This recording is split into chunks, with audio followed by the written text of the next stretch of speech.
नमस्कार, आप सभी का बहुत स्वागत है साधना न्यूज में और मैं हूं आपके साथ मनीष कुमार। मुख्यमंत्री डॉक्टर मोहन यादव की अध्यक्षता में कैबिनेट की अहम बैठक संपन्न हुई।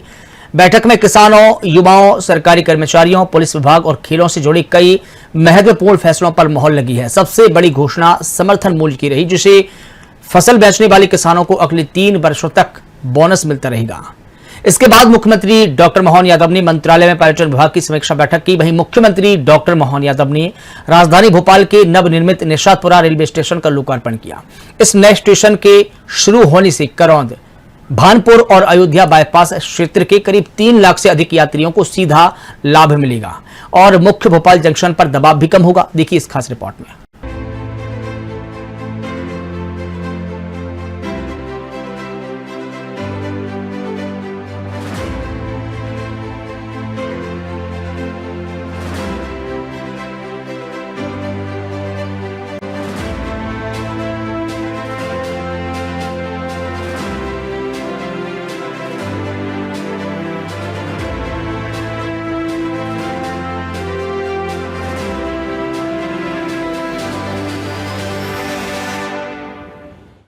भोपाल में मुख्यमंत्री डॉक्टर मोहन यादव की अध्यक्षता में हुई मंत्री परिषद की बैठक में लोकहित से जुड़े कई महत्वपूर्ण प्रस्तावों को मंजूरी मिली है।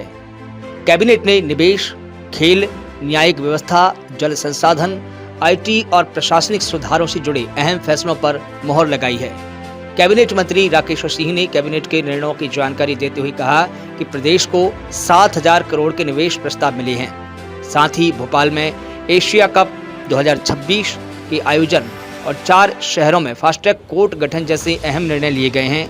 कैबिनेट ने प्रधानमंत्री के फास्ट ट्रैक कोर्ट संबंधी निर्णय का स्वागत करते हुए प्रदेश के 4 शहरों में फास्ट ट्रैक कोर्ट गठित करने का फैसला किया है।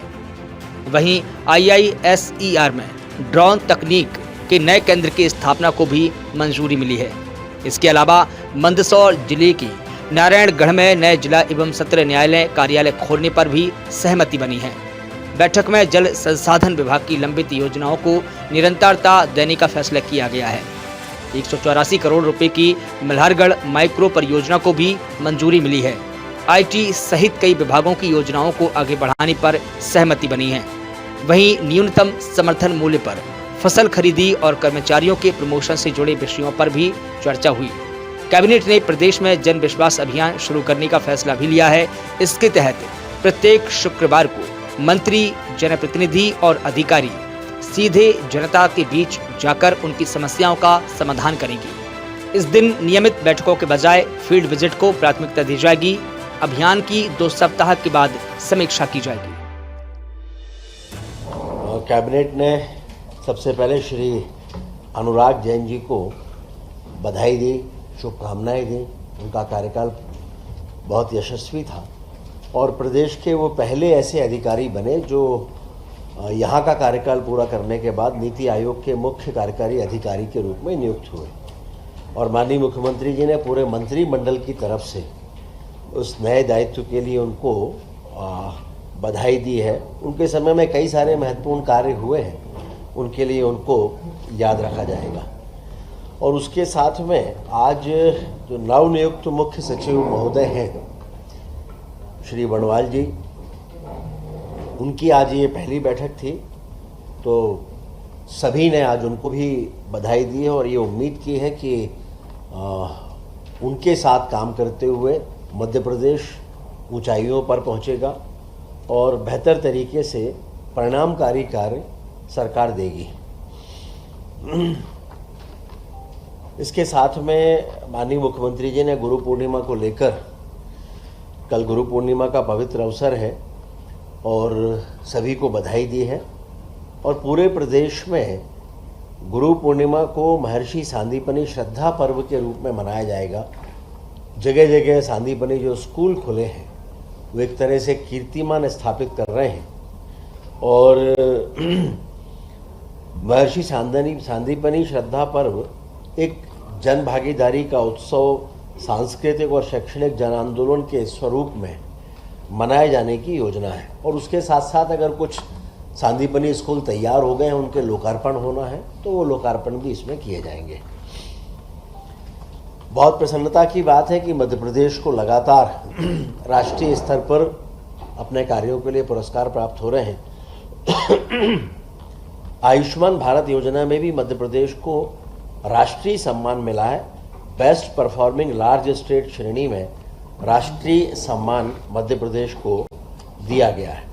ये जो सम्मान है ये बायोमेट्रिक आधारित प्री ऑथराइजेशन प्रक्रिया के प्रभावी क्रियान्वयन के लिए मिला है और माननीय मुख्यमंत्री जी ने इसके लिए सभी स्वास्थ्य मंत्री सहित सभी मंत्रियों को और प्रदेश को बधाई दी है।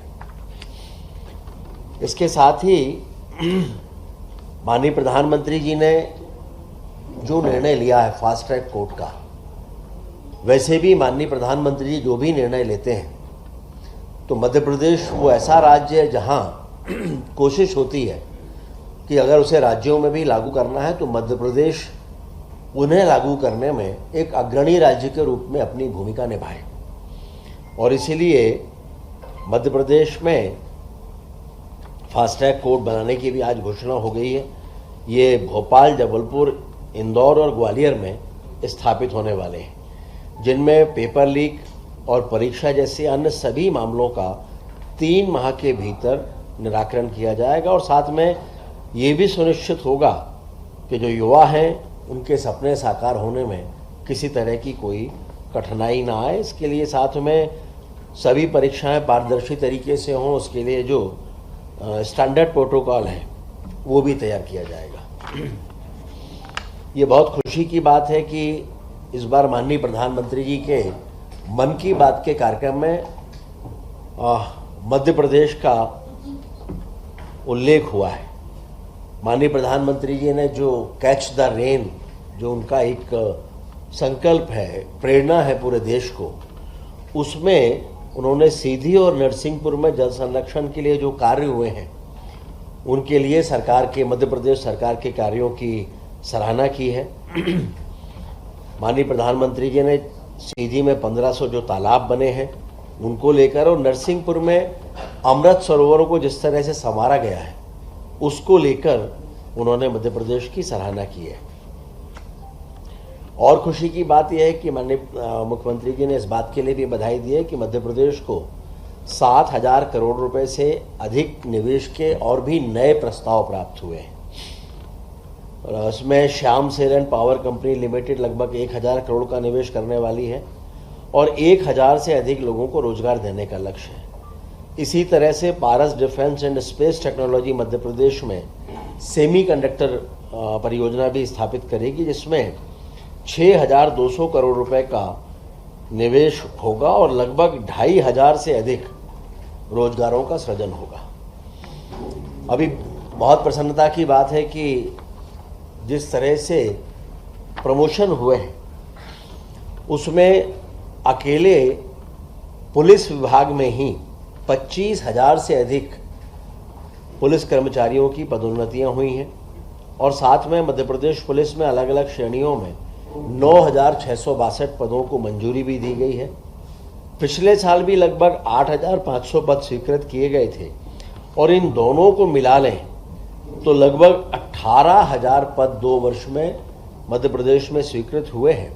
और ये कहते हुए भी हमें खुशी है कि माननीय मुख्यमंत्री जी के नेतृत्व में मध्य प्रदेश पुलिस को देश की सर्वश्रेष्ठ पुलिस बने, इस दिशा में लगातार कार्य होंगे। हमें ये बताते हुए भी खुशी है कि महिला एशियन हॉकी चैंपियंस ट्रॉफी 2026 का आयोजन भी भोपाल में अक्टूबर-नवंबर में होने जा रहा है। इसमें एशिया की 6 प्रमुख महिला टीमें, जिनमें भारत, चीन, जापान, मलेशिया, दक्षिण कोरिया और थाईलैंड, इनके 200 से ज़्यादा खिलाड़ी इसमें भाग लेंगे। और ये नाथू बरखेड़ा में जो नवनिर्मित स्पोर्ट्स कॉम्प्लेक्स है उसमें ये होने जा रहा है।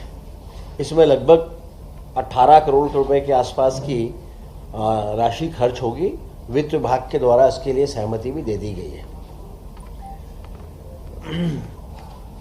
जल संसाधन विभाग में 1 अप्रैल 2025 से 31 मार्च 2031 तक की जो योजनाएं हैं उनकी निरंतरता के लिए भी स्वीकृति प्रदान की गई है और इसमें रेहंद माइक्रो परियोजना के लिए आगामी 5 सालों के लिए 111 करोड़ रुपए की लगभग राशि का भी प्रावधान किया गया है। ये कुल मिलाकर जो योजनाएं हैं उनकी निरंतरता के संदर्भ में है। इसी तरह से मल्हारगढ़ दाबयुक्त वृहद उद्वहन सिंचाई परियोजना, इसकी भी निरंतरता का विषय था। उसके लिए भी 184 करोड़ रुपए की निरंतरता की स्वीकृति दी है। और विज्ञान और प्रौद्योगिकी विभाग में जो नई टेक्निक है, इनके लिए एमपीएससी, डीसी और अन्य संस्थाओं को सहायता योजना जो उनकी निरंतरता है उसके संदर्भ में भी आज स्वीकृति प्रदान की गई है। ये 110 करोड़ रुपए की होगी।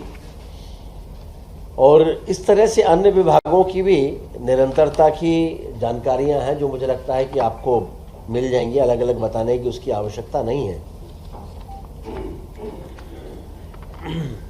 विज्ञान और प्रौद्योगिकी विभाग के द्वारा आईसर संस्थान भोपाल में ड्रोन तकनीक आधारित सेंटर ऑफ एक्सीलेंस की स्थापना पर भी मंजूरी हुई है। और आईसर के द्वारा एआई आधारित ड्रोन टेक्नोलॉजी के सेंटर ऑफ एक्सीलेंस की स्थापना का भी प्रस्ताव दिया गया है, जिसकी लागत लगभग 85.51 करोड़ रुपए है। ये जो सेंटर है ये राज्य में ड्रोन तकनीक के क्षेत्र में ट्रेनिंग, रिसर्च, जो नवाचार हैं वो, प्रोटोटाइप डेवलपमेंट, इंडस्ट्रीज, एम्प्लॉयमेंट का सृजन, इन सबके प्रमाणन की और सुविधाएं इनके लिए एक बड़े केंद्र के रूप में स्थापित होने जा रहा है। ग्वालियर जिले में विद्युत सुरक्षा निरीक्षालय में नवीन वृत्त कार्यालय प्रारंभ करने और उसके लिए नवीन पदों को स्वीकृत करने की भी आज अनुमति हुई है। विधि और विधायी कार्य विभाग के द्वारा नारायणगंज जिला मंदसौर में अतिरिक्त सत्र न्यायाधीश के नवीन पद की नियुक्ति का भी आज प्रस्ताव है। इसके साथ साथ सामान्य प्रशासन विभाग के अंतर्गत योजनाओं की निरंतरता है, जिसमें लगभग 129 करोड़ रुपए की राशि की स्वीकृति है। इसी तरह से महिला बाल विकास है और वित्त विभाग है, इनके भी निरंतरता की स्वीकृतियां दी गई हैं। इसके साथ खाद्य नागरिक आपूर्ति और उपभोक्ता संरक्षण विभाग, इसमें भी समर्थन मूल्य पर किसानों का उपार्जन पर बोनस भुगतान योजना, उसकी निरंतरता की भी स्वीकृति दी गई है।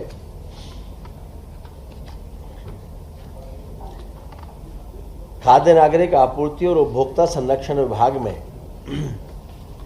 कुछ संशोधन का भी प्रस्ताव किया गया है, जिसमें जन विश्वास अधिनियम 2026 के माध्यम से विधिक माप विज्ञान अधिनियम 2009 में जो संशोधन हो रहे हैं उनको राज्य में लागू करना है। कुल मिलाकर जो बांट और जैसे ऐसे पैमाने वाले बनाए उत्पादन जो करते हैं उसमें अभी कई तरह के नियम लागू होते थे। अब लगता है कि उनकी बहुत अधिक आवश्यकता नहीं है और बार बार लाइसेंस की रिन्यूअल की भी आवश्यकता नहीं है, और इसलिए एक बार वो रजिस्ट्रेशन करा लें और फिर उसके बाद वो नियमित रहेगा। तो इसको भी आज स्वीकृति दी गई है। तो एक तरीके से ईज ऑफ डूइंग बिजनेस को इसके माध्यम से प्रोत्साहन देने की कोशिश हुई है। कुछ एक अनुकंपा नियुक्ति के लोक निर्माण विभाग का मामला था। तो इस तरह से हम कहें तो आज ये सारे विषय जो थे जिन पर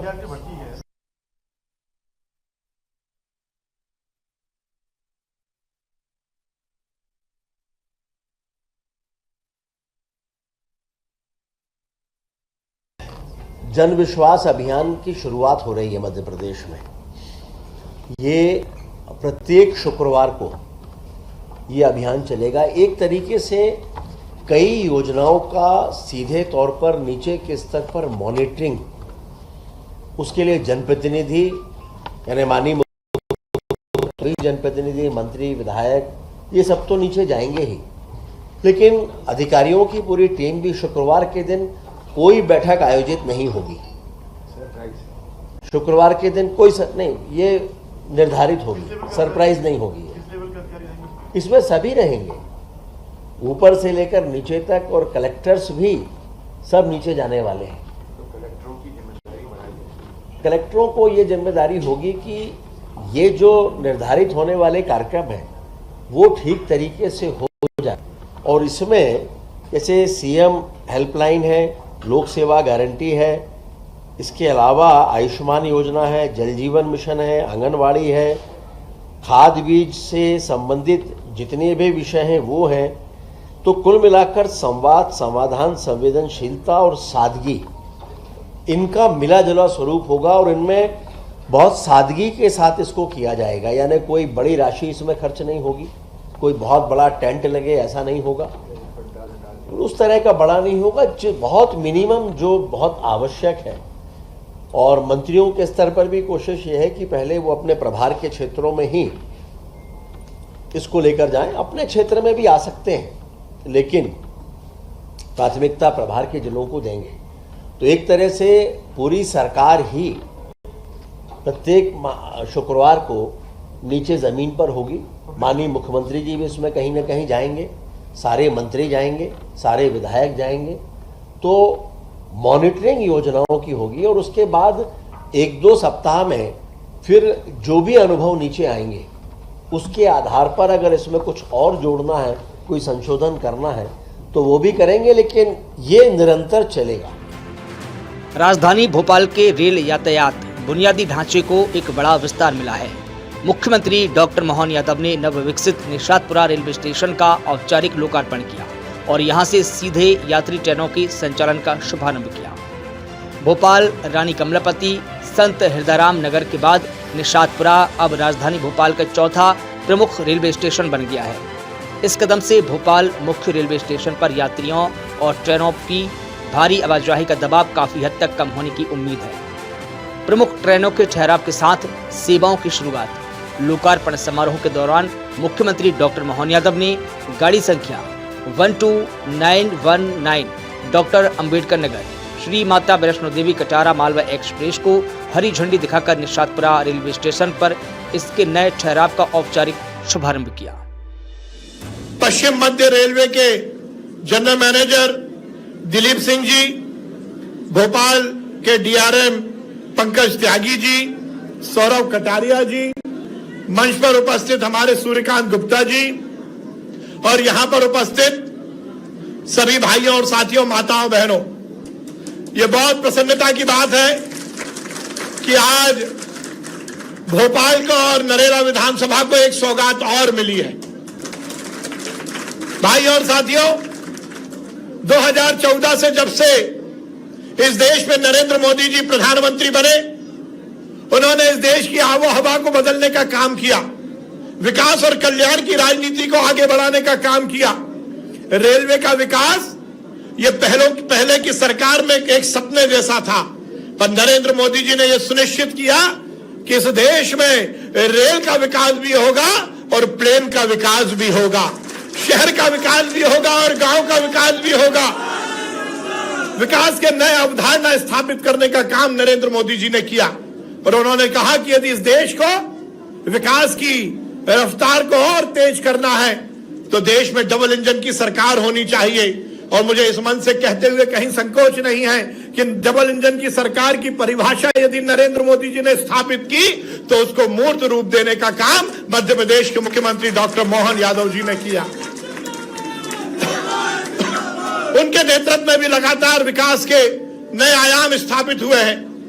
मैं माननीय मुख्यमंत्री जी को बताना चाहता हूं, नरेला विधानसभा में यह हम सबका सौभाग्य है कि हमने लगातार विकास को आगे बढ़ाया। 2008 से जब से यह विधानसभा बनी और पार्टी ने जब मुझे यहां आने का मौका दिया, मुझे आदेश दिया, तो हमने एक ही बात को लेकर प्रण निश्चय किया था कि नरेला विधानसभा के एक एक घर में हम नर्मदा का जल पहुंचाएंगे, और हमने एक एक घर में नर्मदा का जल पहुंचाया।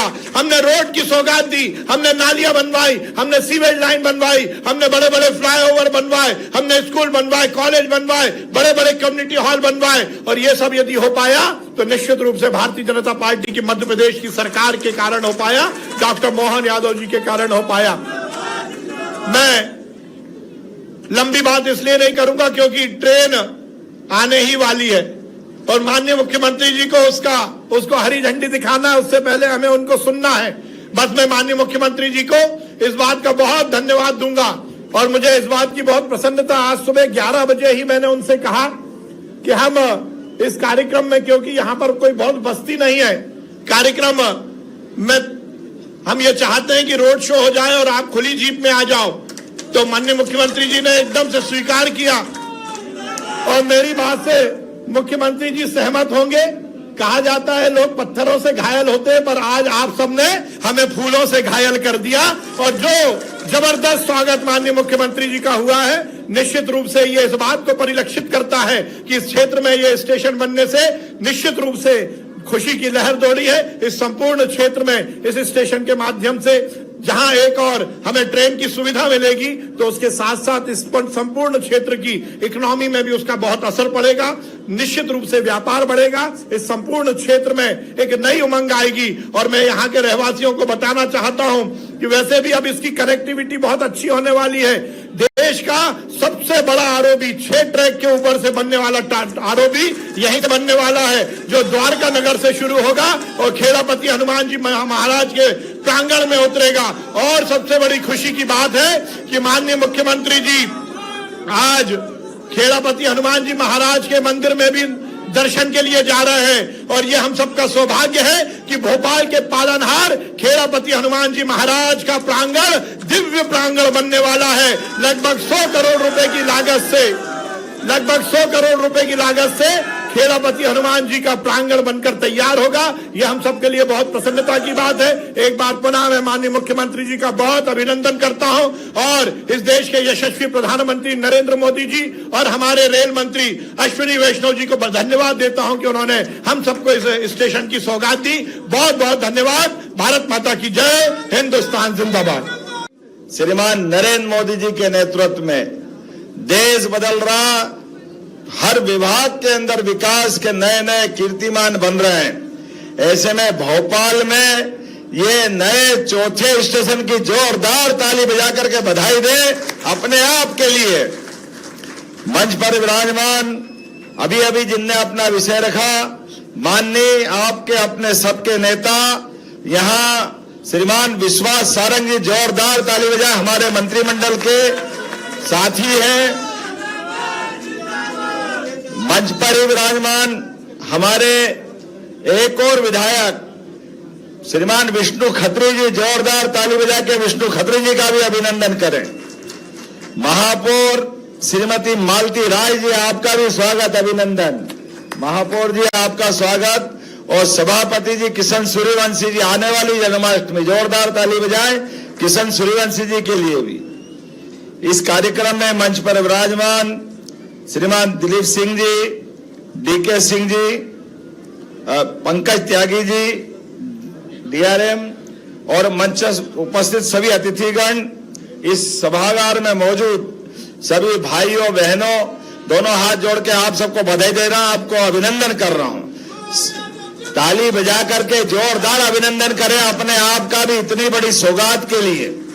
आज सच में हमारे सारे क्षेत्रों में हर विभाग में काम हो रहा है, लेकिन वाकई रेल के क्षेत्र में जो अद्भुत कमाल हो रहा है, जोरदार ताली बजाएं मोदी जी के लिए और हमारे रेल मंत्री जी के लिए। जिस प्रकार का समय चल रहा है, 12 साल में जो हुआ वो भूतो न भविष्यति, कोई सोच नहीं सकता था जितनी तेज गति से बदलाव आया। माननीय प्रधानमंत्री के नेतृत्व में जिस प्रकार से समय चल रहा है, सच में सांच को आंच नहीं। जो प्रश्न उठाते थे कि भाजपा के लोग सरकार में आएंगे तो क्या कर लेंगे, उनके मुंह पे ये सबसे बड़े उदाहरण है।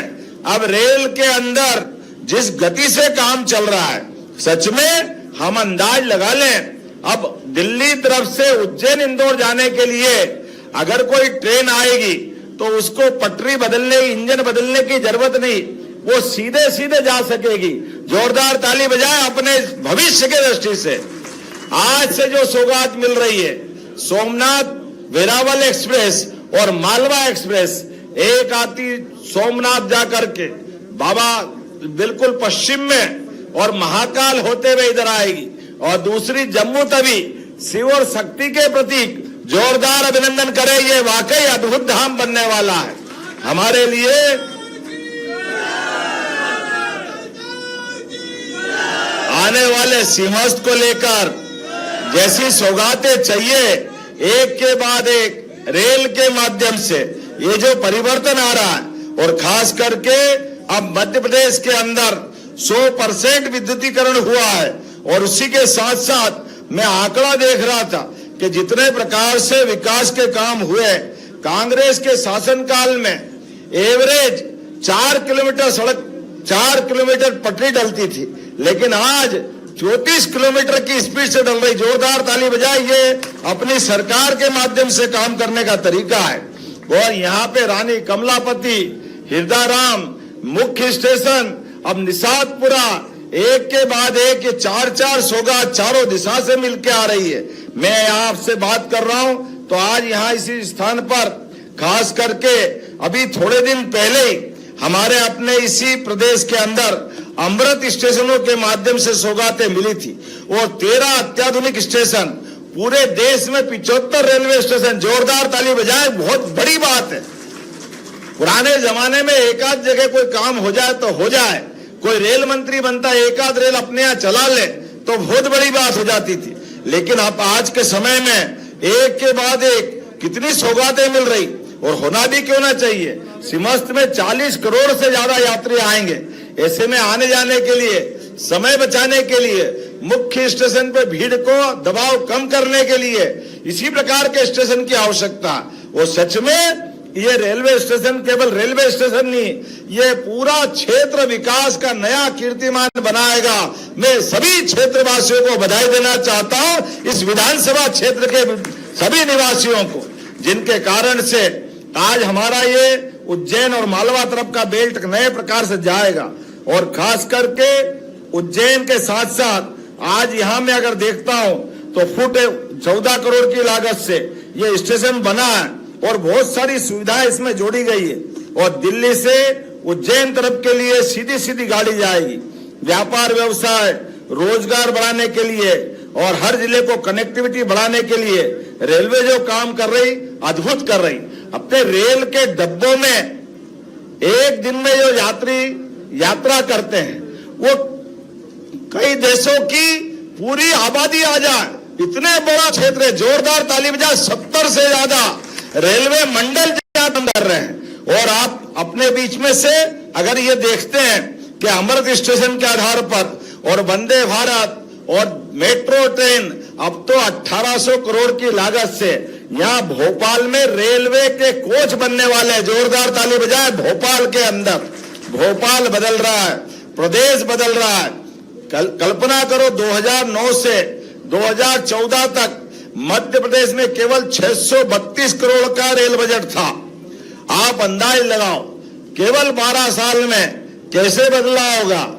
कहां 632, कहां 2026-27 तक 15,188 करोड़ का हो गया। जोरदार ताली बजाए, यह है काम करने का तरीका। मध्य प्रदेश के अंदर 24 गुना वृद्धि हुई है। और उतना ही नहीं, हमारे लिए प्रदेश के अंदर अभी रेलवे के सभी कामों को जोड़ो तो कितने के काम चल रहे हैं, 1,18,000 करोड़ के काम चल रहे हैं। जोरदार अभिनंदन करें। भविष्य की दृष्टि से एकदम समय बदल रहा है, बहुत तेजी से बदल रहा है। मैं आज आपके बीच इस नई सौगात की बधाई भी देना चाहता हूं। और खासकर मध्य प्रदेश में 2,800 किलोमीटर की नई रेल लाइन का निर्माण 2014 के बाद हुआ। ये समूचे विदेश के डेनमार्क देश की लंबाई चौड़ाई से भी ज्यादा। जोरदार ताली बजाए, ये अपने क्षेत्र के अंदर आज खासकर यात्रियों की सुविधा बढ़ाने के लिए वडोदरा, रतलाम, इटारसी और भोपाल बीना रूट पे तीसरी और चौथी लाइन, कहां दूसरी लाइन के ठिकाने नहीं पड़ते थे। कई जगह तो मीटर गेज ही चल रही थी, अब मीटर गेज तो ब्रॉड गेज में हो गई।